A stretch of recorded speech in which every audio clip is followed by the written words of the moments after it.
Howdy everybody, today we are going to talk about Christmas films because it is the 29th of November. We have to talk about Christmas films now so you can get the Christmas films ready for December.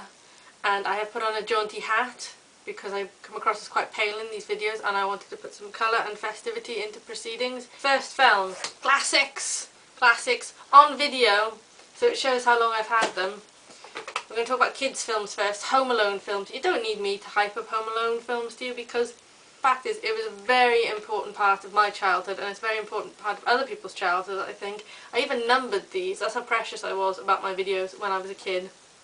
These ones I got when the film first came out, so I have a great nostalgic affection to them. Next film, and this one is really great. I only got this like a year or two ago, The Polar Express. It's such a good film. It is another one of those films, you know, little kid, Christmas night, and he gets taken to the North Pole. But I mean, if you overlook the effects, no, actually the effects are really good. There's a great bit with the train going down a thing and up a thing, and it's really, really cool. And it's Robert Zemeckis, and Robert Zemeckis, you know, he made Back to the Future and Forrest Gump. How could you know, not love Robert Zemeckis and Tom Hanks? Tom Hanks doing almost all the voices. Right, Muppets Christmas Carol, possibly the best no, it is the best Christmas Carol film ever made, and it's the best Muppets film ever made. And if you haven't seen it, I don't know why you wouldn't have seen it, you clearly haven't lived. It is just one of the best films ever, and it's great because, I'm going to take a moment here, because of the amount of self-reflexivity in it, big word, self-reflexivity. They pay attention, the Muppets do, to the fact that they are telling a British story in a British world, and it's fictional, and there's lots of jokes that I think are probably only meant for adults. But that's what's great about it, then the kids get some fun out of it, and the adults get some fun out of it. And it is just one of the best films ever made, and I know you probably agree with me. And if you haven't seen it, I don't know why you haven't seen it. You should go and get it now. Okay, and now we move on to something that's less sort of in-between thing. Kids, adults films, The Nightmare Before Christmas. But it is such a good film. Kind of the darker side of Christmas, but it's good fun, and the music and the songs are just so good. Christmas rom-coms. This is one of my favourite films ever, While You Were Sleeping. And people kind of forget it was made at Christmas, and it's a lovely romantic comedy. Sandra Bullock plays Lucy, and she's all by herself, and she falls in love with the bloke, and he goes into a coma, and they mistake her for his fiancé. It's a bit ridiculous, but it's really lovely, and as you can tell, it's another one I've had since the dawn of time, because it's on video, children. This is what we had before DVDs.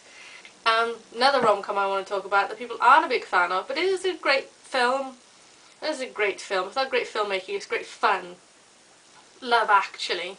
I don't actually have it, I have saved it on the Sky Plus. Love Actually there's lots of fun moments in it, and there's lots of serious moments, and I think it is a great Christmas film. I mean, you've got excellent sort of hyper-romantic things like Andrew Lincoln at the door with the signs, then you've got the real tragedy bits with Emma Thompson crying over Joni Mitchell. There's lots of all kind of romantic stuff in there. You know, it's kind of stuff and it's fun, and you should watch it at Christmas. It doesn't need to be pulled apart and criticised, and people are like, oh, Richard Curtis film's just so obvious and silly. And it's like, well, he wasn't trying to write Dickens. And one of my favourite Christmas films ever, Scrooged. It's basically the old Scrooge story. And Bill Murray is this TV executive, and you've got Bobcat Goldthwait in it, and Carol Kane. It's made by Richard Donner, and the music's by Danny Elfman. That's pretty cool. It's such a great film. How you can not have seen it? Have you not seen it? Well, then you should see it, because I mean, ITV usually put it on at Christmas, so keep a lookout for it.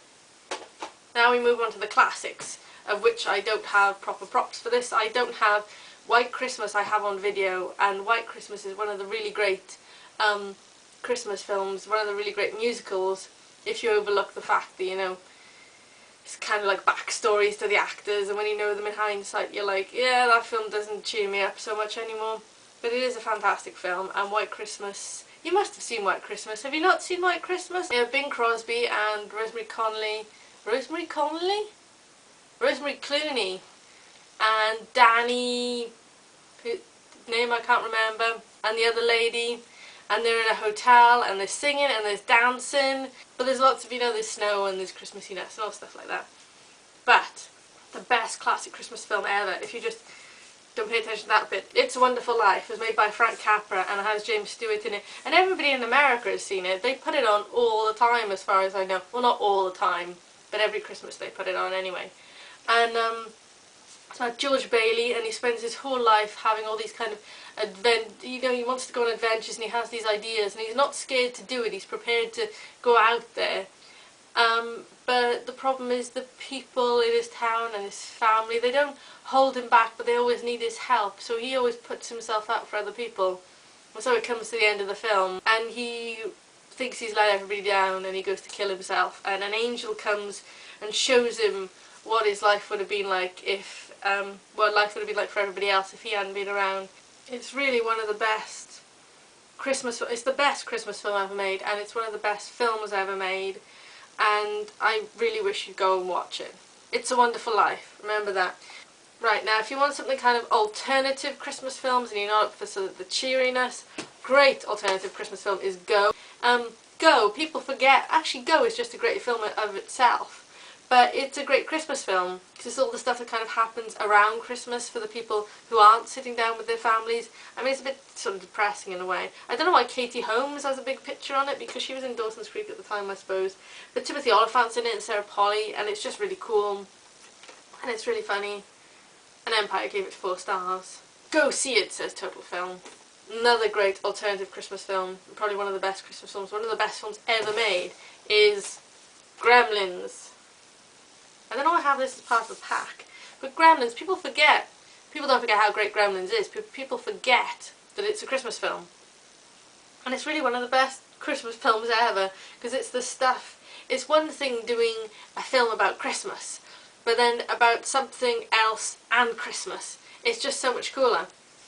You can also watch The Goonies at Christmas. This is one copy of, I have like 5 copies of The Goonies. So that's it with all the Christmas films. There are lots of films that I probably haven't mentioned, but this is just kind of options for me to kind of talk about it because it's fun, and options for you, so you get started now so you have all the Christmas films ready. Because it's very important, because what other time of year are you going to watch Christmas films? People bitch about the cheesiness of Christmas films, but like any other film, they're about reassurance, and that's what is a reassurance and comfort. And at Christmas, that time of the year when everybody's doing fun things, everyone seems to be doing fun things and having fun with family and friends, it's very easy to feel all by yourself. And Christmas films give us the opportunity to think it might not always be like that.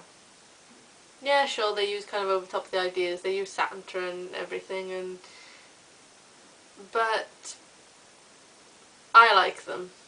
And if proof were ever needed that Christmas films are important and they give us some kind of link to some hope for the future, or a link to some kind of memory from our childhood, I have a video of a Fraggle Rock Christmas special that me and my sister taped when we were kids from the mid-80s.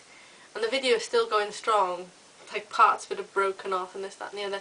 It's still watchable, and I can't find it again this year. Every year I put it somewhere safe, and every year it goes missing, and I can't find it, and that upsets me. These things are important. They're important to me anyway, because films are important to me, and Christmas is important to me, because Christmas is the one time of year, I don't care how cynical you are. If you're cynical, you can go away. I'm cynical. I'm very cynical. Because Christmas is the one time of year you can't get away with being a bastard. And I like that.